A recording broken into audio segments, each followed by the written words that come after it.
Imperfect Thriving, Episode 32, How You See Fear is Everything, with Kristen Ulmer.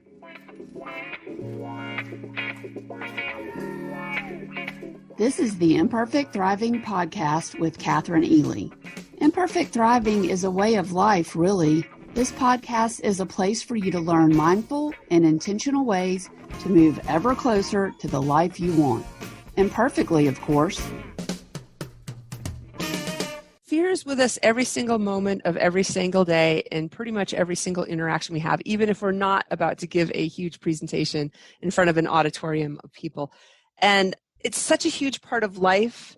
Like, we like to think that we're all about love, but that's only partially true. We're also all about fear. Like, life is a very scary experience. And if you don't have a healthy, considerate relationship with that huge part of life, then you're not going to be a healthy person. Do you ever get stuck? Feel like you just can't get started? Does fear of failure keep you paralyzed? I hear you. It used to happen to me too, but not anymore. And I've taken all that I've learned about perfection and its pitfalls and created the Progress Over Perfection podcast workshop to help you let go of perfection and begin taking action toward the life that you want. The Imperfect Thriving 5-day podcast workshop is coming up very soon, next week, in fact. Instead of our regular new episode on Wednesday, you will get 5 new bite-sized episodes beginning Monday, August 10th, and going all the way through Friday. A new episode each day for 5 days. I think all of them are 10 minutes or less, and you can visit imperfectthriving.com for assessments to help you get the most out of the workshop. I cannot wait to see you there. Here is a review from a girl from the South that she left on iTunes. She says, "Fabulous podcast, full of inspiration. Also a great reminder that I'm in control of my self-talk. Most of us would never talk to someone else the way we talk to ourselves. Thank you, Kathryn." No, thank you, girl from the South, for taking your time to share your thoughts. I really am grateful. I love your review name, by the way. So if you take the time to give the show a review, I might just be reading yours next week. Have you ever stopped to think about your relationship with fear? Do you see fear as something that must be avoided at all cost? Or do you see fear as something that must be conquered? What if I said that either way, you're wrong? That would sound pretty harsh, I know. But sometimes, even though the truth hurts, the truth is exactly what we must hear if we want to become more self-aware, to actually grow. And you know, I'm not here to sugarcoat things. I'm here to bring you the honest truth in hopes that it leads you to self-awareness and a bigger, more fulfilling life. And I can't think of another topic or discussion that can potentially change and open up your life more than this one today. I changed my view of and my relationship with fear about 3 years ago. It is the most important thing that I've ever done for my own self-growth. And I cannot think of a better guest to have this conversation about fear with than Kristen Ulmer. Kristen is a thought leader on fear and anxiety who seeks to radically challenge existing norms around the subject of this deeply misunderstood emotion. Having an education unlike no other, Kristen spent 15 years being labeled fearless by the outdoor industry. She was named the best woman extreme skier in the world for 12 years. And voted the most fearless woman athlete in North America. Rounding out her expertise, she also draws from 15 years intently studying a Zen approach to fear and anxiety. The author of The Art of Fear, she facilitates courses, events, and individuals around the world. The 3 key things you will learn in this episode are the traditional way of looking at fear, why it is unhelpful and unhealthy, what we should be doing with our fear instead, and 3 steps we can take to have a life-changing relationship with fear. Now let's welcome Kristen Ulmer to the show. I am so excited to have Kristen Ulmer on the show. You just don't know. So let's get straight to it. Welcome to the show, Kristen. Excited to be here. Imperfect thriving is such a good topic. I'm ready to talk about that. Thank you so much. Well, I know all about you, or at least quite a bit about you, and I've listened to your book in its entirety. But for those of our listeners who don't know you yet, kind of catch us up. Tell us a little bit about yourself and how you got to where you are today and your book. I'm a fear and anxiety expert, but I have a background that's very unique in how I became a fear and anxiety expert.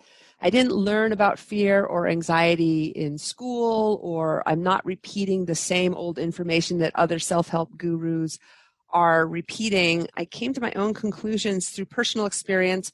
First, being considered the best woman big mountain extreme skier in the world for 12 years. And extreme skiing is the consequences of failure or death. So I made life or death decisions in the mountains on a pair of skis for actually the better part of 15 years. I was also considered the most fearless woman athlete in North America, beating all women in all sports disciplines, not just skiing, because I did a lot of other dangerous sports as well. And so that was kind of my super sexy start to being kind of obsessed with the fear process. I was called fearless. I felt fearless. Turns out I wasn't. We'll talk about that, I'm sure. And then I also have 15 years voraciously studying a Zen approach, an Eastern approach to fear and anxiety. And then I worked with tens of thousands of clients, wrote a book about it, writing another book about it, that'll be out in about 3 years, that I actually haven't even started yet, but taking notes, I'm obsessed. And I feel like my entire ski career was just an education for me to put the pieces of the puzzle together on what to do about fear and anxiety, why some people struggle with these things and other people don't, and how you can learn how to have a healthy, considerate relationship with your fear so that you don't have fear or anxiety issues. I feel like we're such kindred spirits, not in our athletic ability. I'm nowhere near where you are, or in, as you say, the fearlessness that you had growing up and in your ski career, but I feel like we have wound up in very similar places. My story, not nearly as sexy. Mine was 49 years old, coming to the end of my counseling program at school, and found out that I had to give a big presentation in front of an auditorium of people. That was my biggest fear right there. And I had to decide, am I going to quit school? That's how big the fear was. Am I going to quit what all I've done, or am I going to move forward? And it wasn't until that part of my life that I realized exactly the hold that fear had on me and how I needed to and why I needed to change my relationship with fear. So, am I exaggerating when I say when I learned how to have a relationship with fear, it changed every part of my life and every relationship in my life?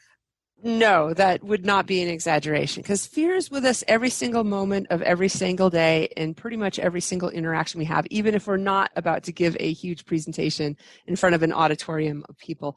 And it's such a huge part of life. Like, we like to think that we're all about love, but that's only partially true. We're also all about fear. Like, life is a very scary experience. And if you don't have a healthy, considerate relationship with that huge part of life, then you're not going to be a healthy person. And I actually think that having a fear practice or getting to know your relationship with fear and making it the best relationship possible is the most important personal work you can do, because it affects all aspects of your life, your relationships, your mental health, your emotional health, your physical health. I mean, it just goes on and on. And I have dedicated my life to this, and I can't even tell you the impact that it's had on me in so many areas of my life. I think it's also a very spiritual practice too, because if you learn how to connect with your fear, you learn to connect with the nature of life, nature itself. If you're in a combative relationship with fear, you're at war with yourself, you're at war with your body too, and you're at war with the nature of life. Like, you do not want to try to conquer or overcome fear like we're taught, so this is a very progressive conversation we're having, because most people do not teach having a healthy, considerate relationship with fear. Most people teach a combative relationship with fear, seeing it as an enemy, seeing it as something negative. But that is changing. This is the future, and it starts here. So how did you come to this realization and come to writing your book? Oh, I love that question. I've never been asked that question. Like, how did I come to be writing my book? You think that would be an obvious question. Well, just the short kind of biography of my life is professional skier, just, doing my thing. But then I got to the end of my ski career and something just felt really, really wrong. I felt really inauthentic. I had a whole host of issues that didn't make any sense, including I was burnt out on skiing. I hated skiing. Like, what was that all about? I didn't have to quit my ski career. I had transcended the ski industry. All I had to do was show up at the parties and drink a can of Red Bull and I'd get paid, I didn't even have to ski anymore. I quit because I couldn't take it anymore. And I set to figure out what had gone wrong. And then I started studying Zen and I became a mindset sports coach. And all of a sudden, one day, I don't remember even where I was. It just struck me like, duh, of course. I'm supposed to be a fear expert, because what I was teaching my clients around what to do about fear, which was so out of the box, like so revolutionary, so different, was not only solving their athletic issues, but it was solving their relationship issues, their health issues, their depression, their anxiety disorders. And having been called fearless all those years, it just, from a marketing standpoint, just made such sense. And I just turned an abrupt corner, stopped being a mindset sports coach, and just started focusing exclusively on fear. And I knew I had to write a book. And I manifested a book contract with HarperCollins, not by writing a book proposal. I actually had a 10-minute conversation at a Halloween party at 1 a.m. with, a bigwig there, and told them my idea. And within a week, I had a book contract without having to write a book proposal, because what I teach about fear is so unique and so different. And so once you hear about it, it's just like light bulbs go off for everyone. And so that's what happened with HarperCollins. And so it's like the universe just really, really wanted me to write this book. The universe needed you to write this book. I find that every day in my counseling practice. I approach anxiety, which we know is fear-based, right, completely differently than any other therapist I know, because I use acceptance commitment therapy, and a great deal of working with my clients who have anxiety and depression is working on their acceptance. And usually anxiety and depression come from avoidance, right? You're trying to avoid your feelings. You're trying to avoid what is coming up from your fear. And in my practice, I don't teach that we have to get rid of that. I don't teach that. I teach and work with clients on their understanding their fear, understanding that it's there for a reason, and that you can move towards your best life with it side by side, instead of, I have to get rid of this fear to do what I want. And that's what most people think. I have to get rid of this to have the life I want. How has that changed your life, your relationship with fear? Let's go back to your example of having to give a speech. There's two choices that somebody can make when giving a speech. And for any scary experience, even getting on a water slide or a job interview or anything that you're doing that's scary, which much of life is, right? So there are two basic ways that you can approach scary situations.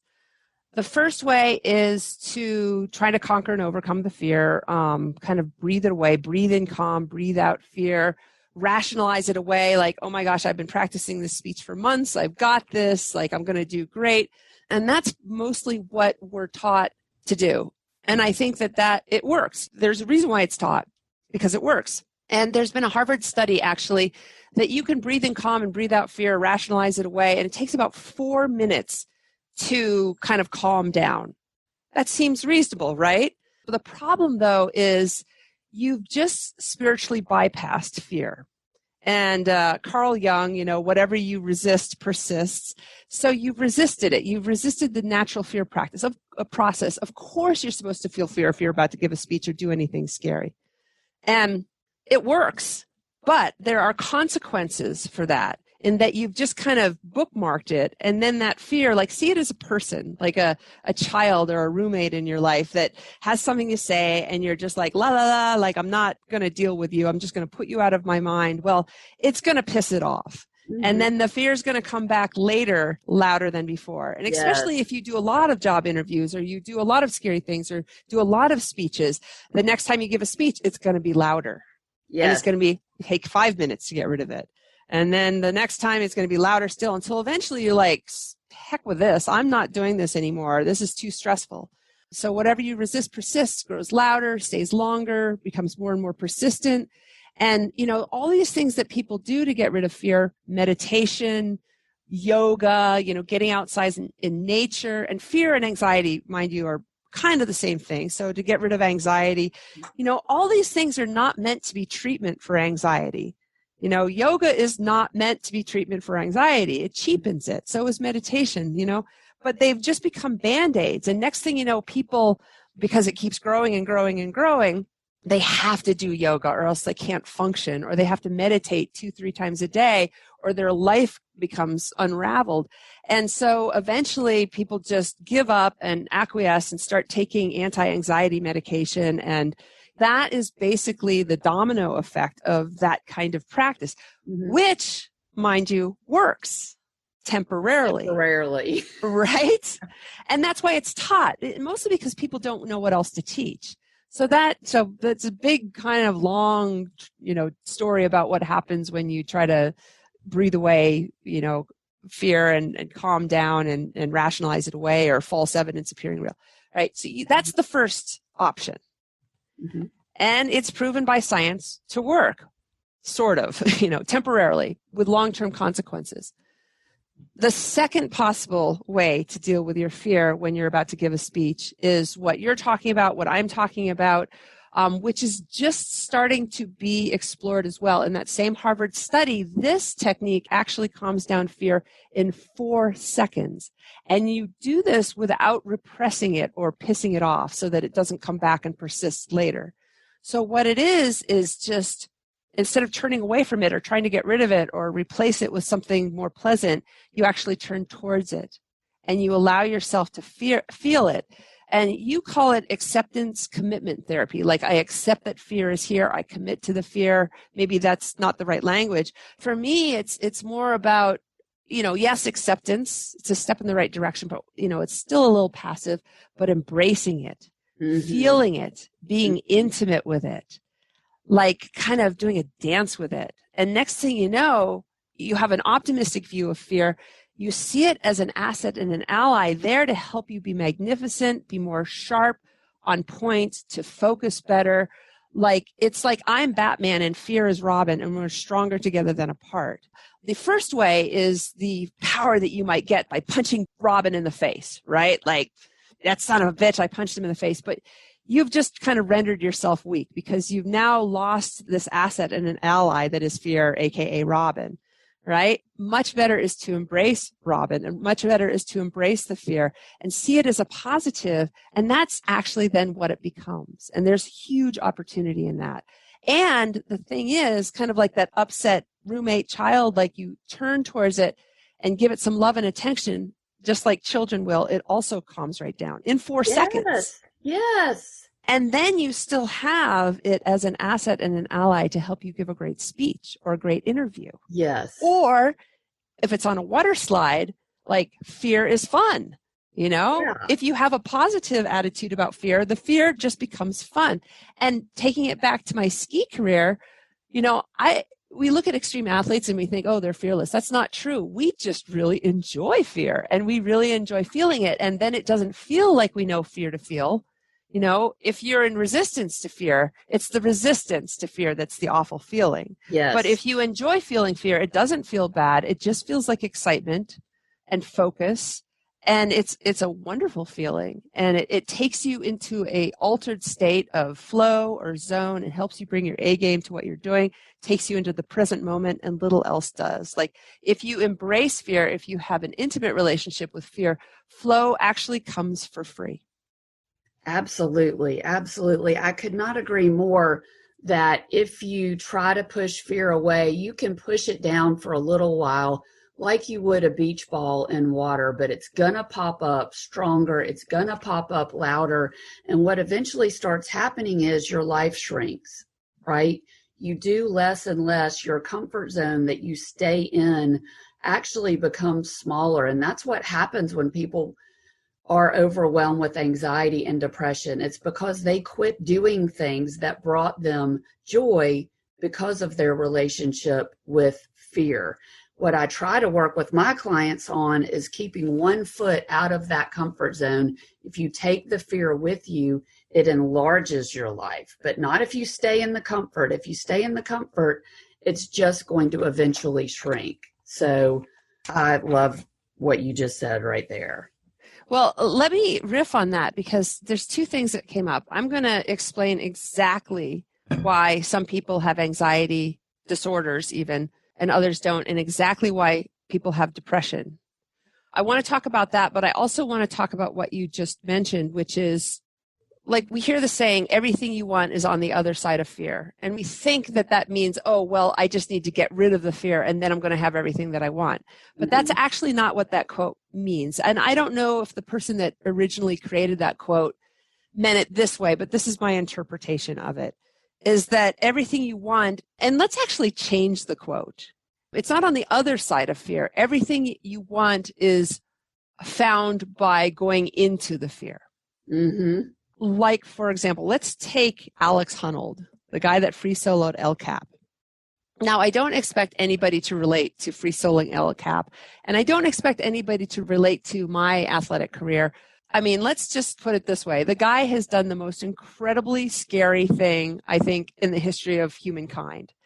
And so, I mean, he has expanded himself to epic proportions. He's like transcended even what we ever thought was possible in terms of our mental kind of physical possibilities. Like he has taken whatever gifts he has and taken it to the absolute top of what he's capable of.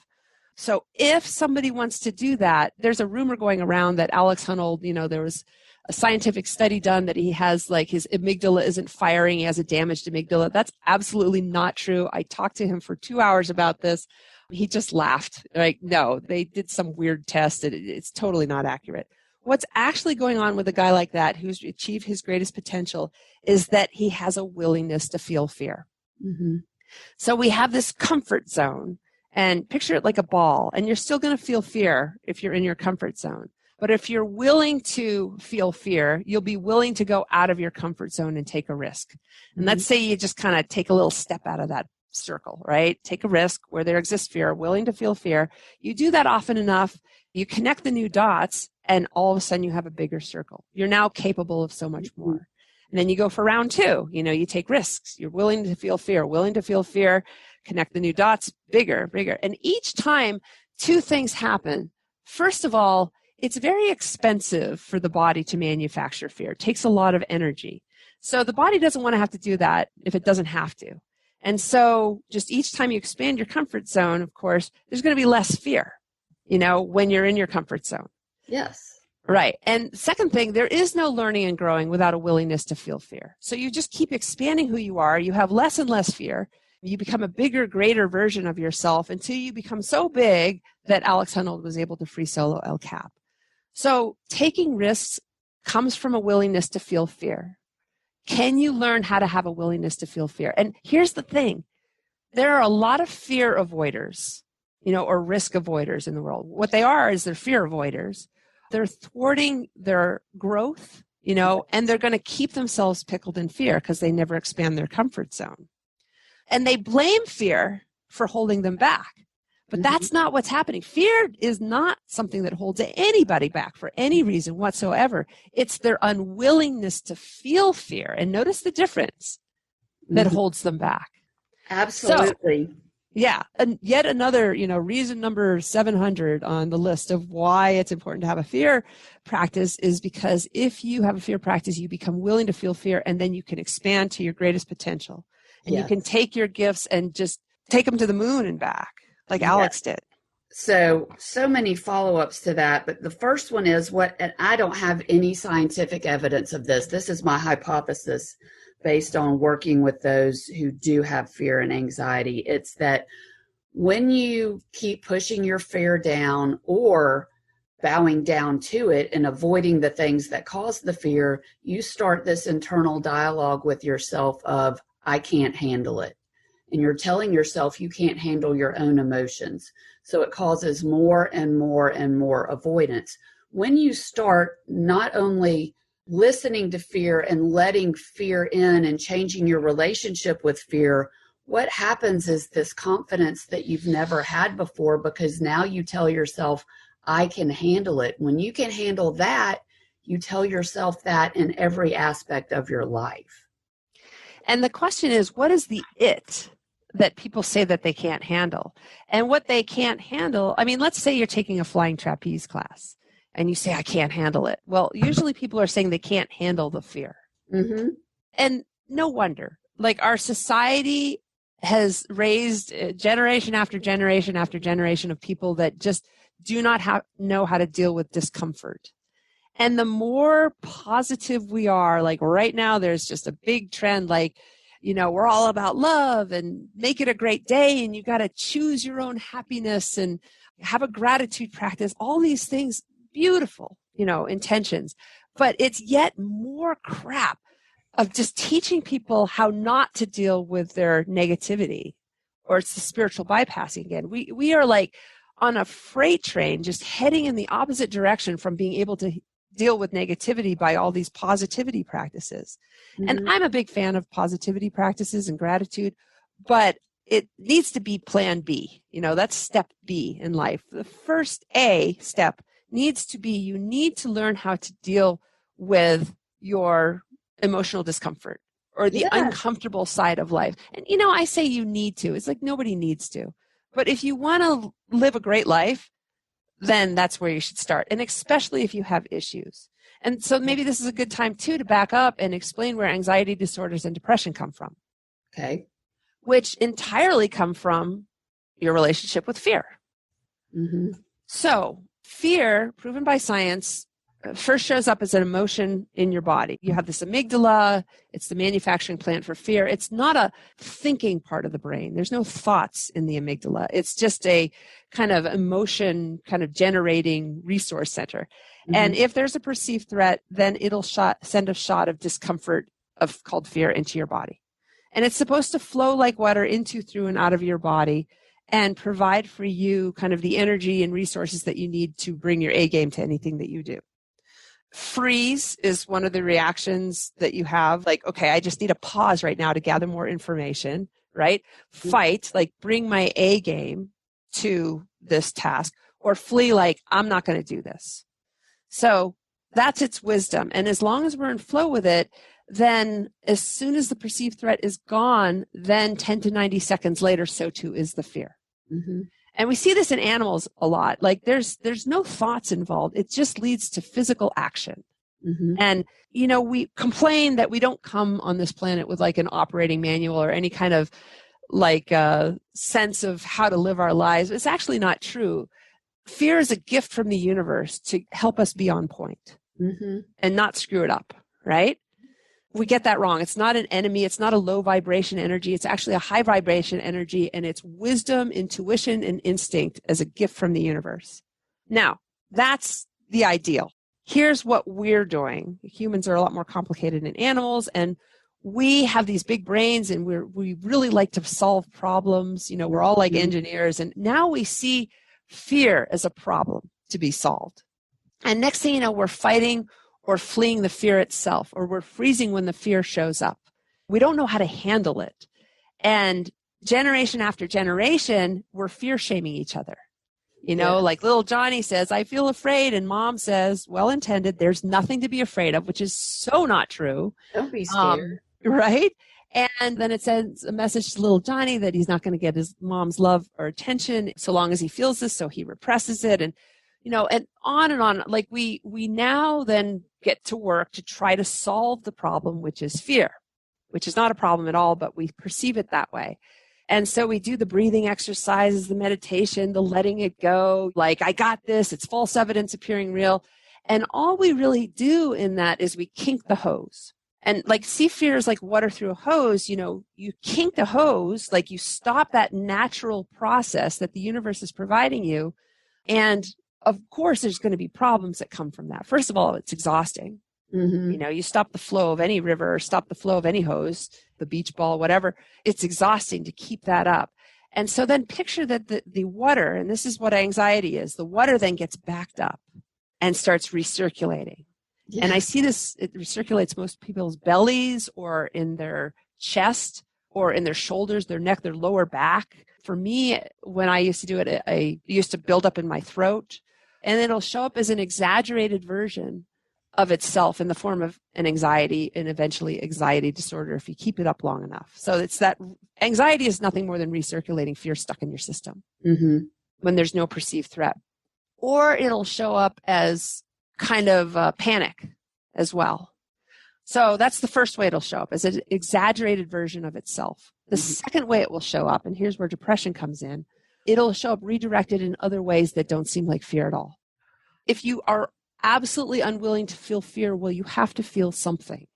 So what people may feel is anger instead. Like a kid who has a really scary home life, kinks the hose, doesn't want to feel fear, well, he feels anger instead. And it's just redirected fear. Or depression is either incredible sadness, you'll feel sadness instead if anger is not acceptable. Depression can also be numbness. You can also make yourself really, really numb in order to not feel fear. The third way in which it'll show up, if not an exaggerated version of itself or a redirected, different kind of emotional response, is then, like water will, it'll flood into every available surface, namely your thoughts. And next thing you know, you'll have fearful thoughts. You'll have irrational fear. You'll have insomnia, because that undealt with fear, will get really clever if you're really good at blocking it out during the day and hijack your mind in the middle of the night when you're trying to sleep. Mm-hmm.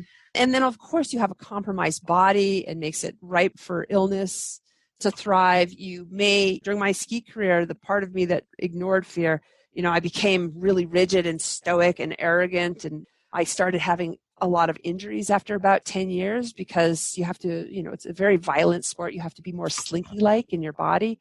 So it leads to a lot of injuries. Mm-hmm. Like if you have some sort of weird, funky thing going on, relationships, like if you have a lot of arguments with your spouse, it's like, I don't want to deal with my fear and I'm throwing it at you and making you deal with it on my behalf, kind of like a monkey throwing its poop, right? Like you do not want to kink the hose of fear in your body because it will cause some serious issues in your life. It's like trying to swim upstream too and exhausting, going against nature.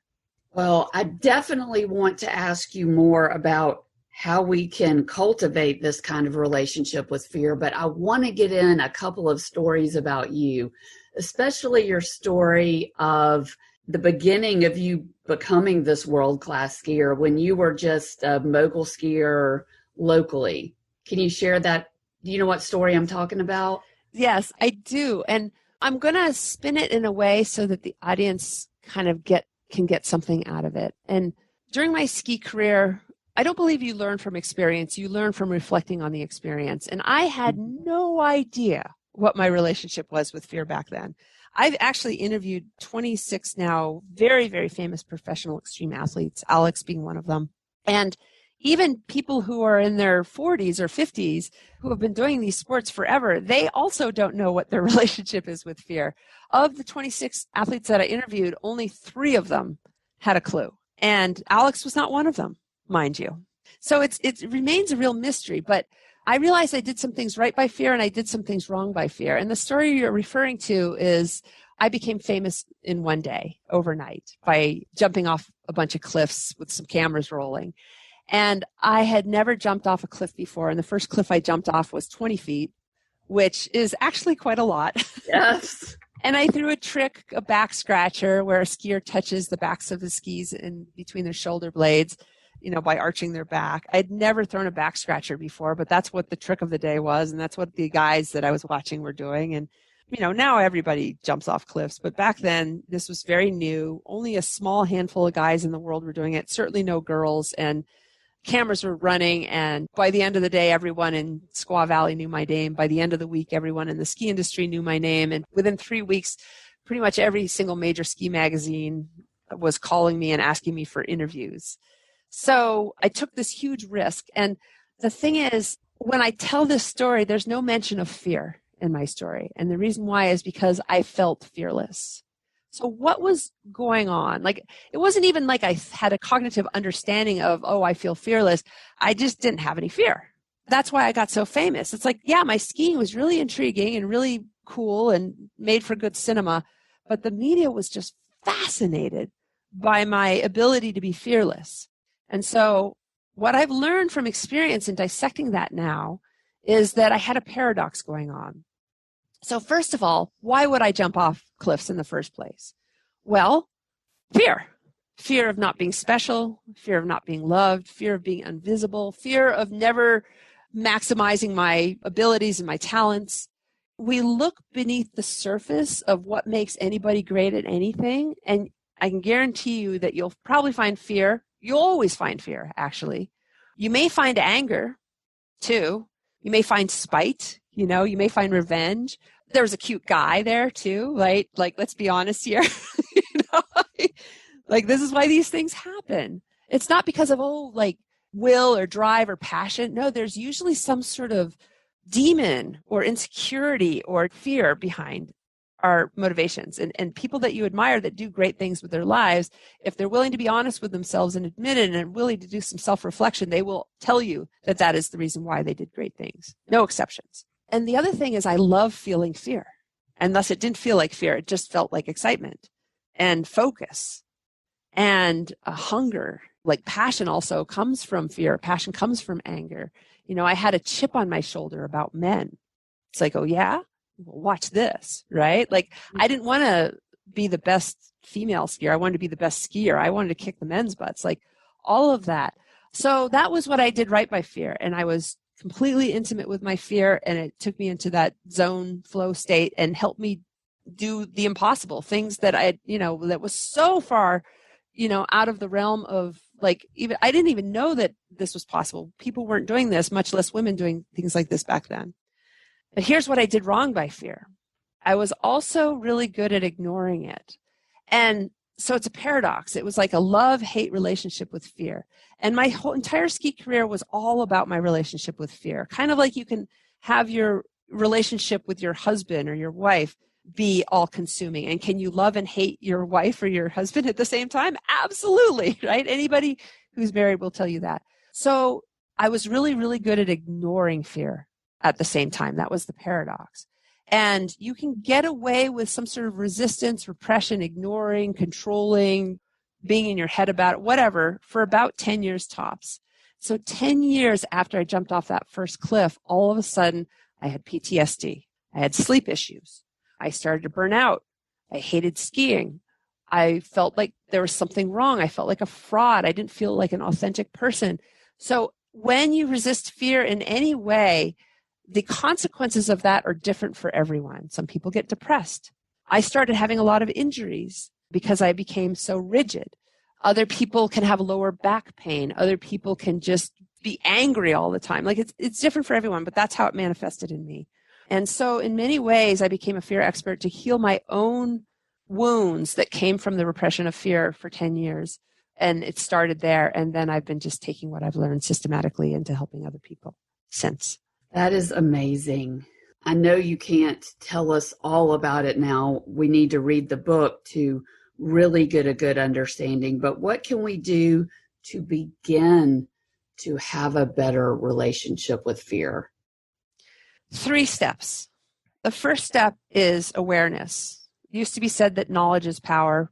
The person that said that in the late 1400s, when we also believed the world was flat, right? Kind of doesn't apply. We have Google, like, knowledge, yeah, that'll keep kids paying attention in school. But really what's true in today's world, and what's really valued in business too, for that matter, is self-awareness or awareness. Awareness is power. So have some awareness about what is your relationship with fear, which is different for everyone. There are so many different ways to resist or repress or kink the hose on fear. Some people drink alcohol. some people say, oh, I'm an emotional eater, but actually it's not the emotion that's making them eat. It's their unwillingness to feel the emotion. It's a way to run away. Some people exercise like 5 hours a day to not deal with their fear. They think it's how they deal with their emotions. It's a way to actually not deal with their emotions. Mm-hmm. So, like take a look at some of your weird behaviors, right? Are you a shopping addict? Do you obsessively clean your house? Are you so busy that you don't have time to feel your fear? And the big one that I see is, especially in our culture, are you in your head all the time? Yeah. Because being in your head all the time is a way to not deal with the feelings in your body. Yes. Right? So any kind of wacky behavior, it could be explained once you start to have an awareness practice about how you deal with fear, or rather don't deal with fear. Smoking pot, etc. So awareness is power, because then once you see it, your behaviors are first of all explained, but then you can also take action to choose a different relationship with fear, which will organically change your behaviors. Mm-hmm. So that's the first one, awareness. The second one is start talking about fear in a positive way. Now, this is going to be really, really hard to do. And once you start this, you're going to notice that everywhere you go, people are talking about fear in a negative way, and you're going to get some pushback, and you're just going to start noticing this. I mean, for me, I really notice it. And even from people such as yourself who are kind of supporting the cause of embracing your fear, it's like we almost can't help ourselves. We keep going back to negative language. We may start okay, you fear is normal and natural. You want to accept it. You want to embrace it, but you don't want to let it get the better of you. And if you finish with that sentence, right, we're right back where we started, So see fear as a person. Can you talk about this person in a positive way? Like if I say, feel the fear and do it anyway, it's like saying, hey, fear, you're here. We're going to do this thing, and I'm going to do it despite the fact that you're here. That's really negative language. Drop the word anyway. So see it as a person in order to get this right. It's not about I accept you, I'm embracing you, but I'm still not going to let you get the better of me. You're right back where you started. You're picking a fight with fear. So only positive, kind of considerate, loving relationship towards fear, period. The third step is fear practice. You've heard me talk about it. Well, what is that? Is we've got to learn how to, well, we don't have to, but I recommend, how about we learn how to, instead of deal with our emotions intellectually, trying to understand them as a way to control them. Talk to a therapist, talk therapy about fear. That's not what's going to forge a great relationship with fear. Fear wants to be dealt with emotionally. Kind of like a woman that wants her husband to meet her emotional needs, right? How do you do that? You give her a hug. You embrace her. You're intimate with her. You consider her and her feelings. You don't just understand things intellectually, and you don't try to control her, right? We have all these books out there, emotional intelligence, about trying to understand and control your emotions. That is not emotional intelligence. That is archaic, old stuff that has caused anxiety disorders, depression, and other issues. Emotional intelligence needs to be redefined to kind of give us a better, more progressive future into our ability to feel our emotions in an honest way and have them help us come alive. So can you learn how to embrace your fear? Can you learn how to be intimate with it? Can you learn how to feel it? Can you learn how to do a dance with it? When I work, I have these ski camps that I do called the Art of Fear ski camps. And I'll facilitate people into a reality where they're doing a dance with fear down the mountain. And in an instant, people's skiing improves by 40%. Oh, I bet. And it's not about driving your knee more and leaning more forward on your skis, just making that emotional shift into doing a dance with fear while you're giving a speech or while you're doing the job interview or whatever it is. It just changes everything and ups our performance just tremendously. It absolutely does. When I'm working with my clients, I try to explain to them, and it takes a while for this to sink in, that fear is not their problem. It's their fear of fear. That's the problem. Right. I'm so excited that you have something that you're going to share with the listeners of this podcast today. What do you have for them? On my website, KristenUlmer.com, I have a free fear and anxiety assessment right there on the homepage. And it's a series of 20 questions that are super fascinating and kind of gets the juices flowing and starts you thinking about, okay, what is my own unique relationship with fear? And then you learn which of 3 types you are. And then I gave super practical, great advice on how to start a fear practice and what next steps are based on your type. Okay, that is great. I suggest everybody head over to Kristen's website for that. That is awesome. Before we wrap up, like I said, I've read Kristen's book, The Art of Fear. Besides the message, which I loved, what I liked most about it was the fact that it was this great balance of education and entertainment. Like the stories that you tell about yourself along the way sort of brought me into feeling like I was watching a movie while I was also learning. So it was just like once I started, I just couldn't stop. I absolutely loved it. So I will definitely have a link to Kristen's book in the show notes. But where else can listeners find out more about you and your book? If you go to my website, KristenUlmer.com, I have a ton of content and resources available. I have this great newsletter that just kind of step by step kind of educates you into how to have a healthy relationship with fear. And also, if you have a healthy relationship with fear, you have a healthy relationship with yourself, and then you can have healthy relationships with other people.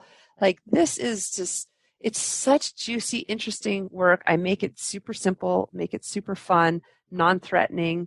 People are so afraid of fear, and I make it so that it's an easeful transition into flow with fear versus resistance to fear.